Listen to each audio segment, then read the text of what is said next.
Il y a un an de cela, nous avons décidé de créer une gamme qui s'appelle 20 rue d'Anjou, l'adresse de la boutique.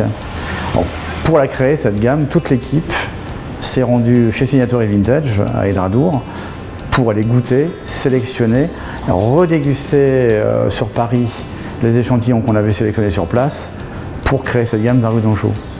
Ces cuvées, c'est un peu comme nos enfants, pour une simple raison, qu'on les a sélectionnés à même le fût.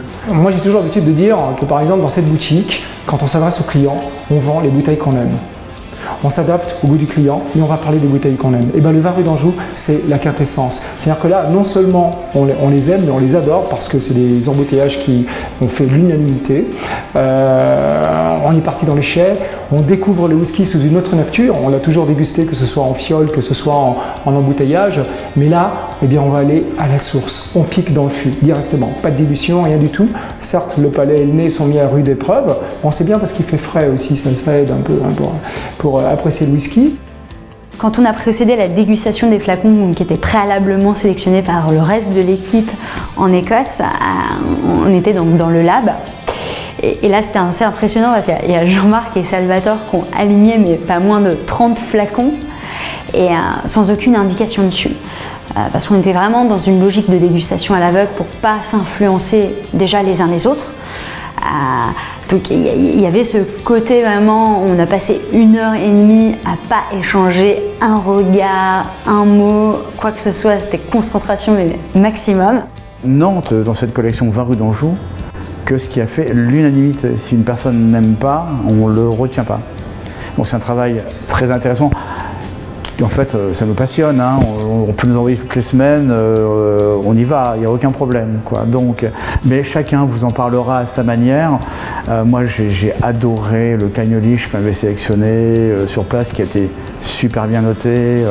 Voilà, j'ai adoré le Balekin dernièrement. Là, dans les choses à venir, il y a un Royal Bracla très très fin, un Cagnoliche, un nouveau, un peu différent, parce qu'on n'hésite pas non plus à revenir sur des choses qu'on a beaucoup aimées avant. Voilà un petit peu la philosophie. Cette année, on a chacun évidemment notre champion. Bon, même si je disais on est sur l'unanimité. Moi, j'ai eu l'occasion de goûter un petit Glenmorangie qui n'est pas le petit frère de celui de l'année dernière, qui était déjà beaucoup plus âgé. Là, on est sur un jeune, un Glenmorangie 2007.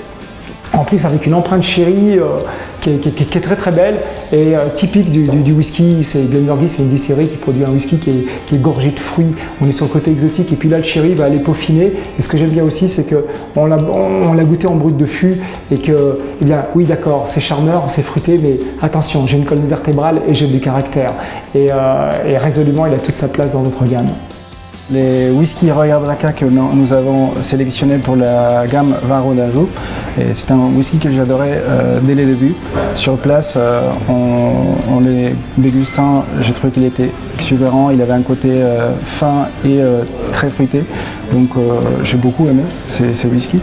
Et je suis très content parce qu'il va faire partie de la gamme et tout le monde pourra les goûter. C'est quelque chose qui est très, très, très intéressant.